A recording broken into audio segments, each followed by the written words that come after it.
Welcome back na naman dito sa aking channel. Panibagong araw, panibagong video na naman tayo ngayon. May ibabahagi na naman ako sa inyo ngayon na ritual.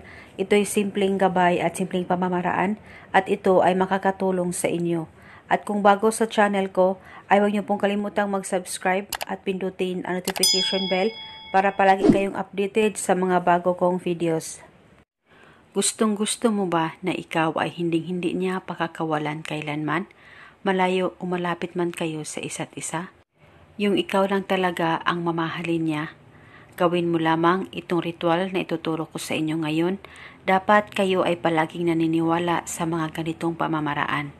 At ang ritual na ito ay pwede mo ito gawin sa kahit na anong araw o oras na gusto mo. Ang gagawin mo lamang ay kumuha ka lamang ng papel at panulat.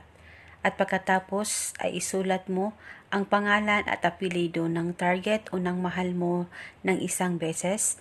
At sa ibaba naman ay isulat mo rin ang pangalan at apelyido mo ng isang beses. At pagkatapos mo nang masulat ito, hawakan mo na saglit ang papel, ilapit ito sa bibig mo at ibulong mo lamang ang mga salitang ito. Ako ay hindi mo pakakawalan kailanman at tayong dalawa ay magmamahalan habang buhay. Ibulong mo lamang ito ng 7 beses at pwede ka pa magdagdag ng hiling, wala pong problema. At pagkatapos ay i-roll mo na itong papel at itali mo ito sa pula na sinulid o pula na thread. Itali mo lamang itong papel. At kung may maliit ka na bote ay pwede mo ito ilagay sa maliit na bote o pwede mo naman ito ilagay sa maliit na plastic at dalhin mo ito kahit saan ka man magpunta at hindi na po ito kailangan bulungan araw-araw, basta dalhin mo lamang ito.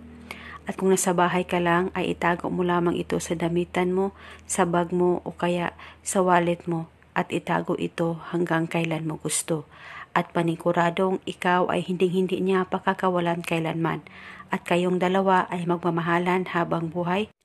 Malayo o malapit man kayo sa isa't isa.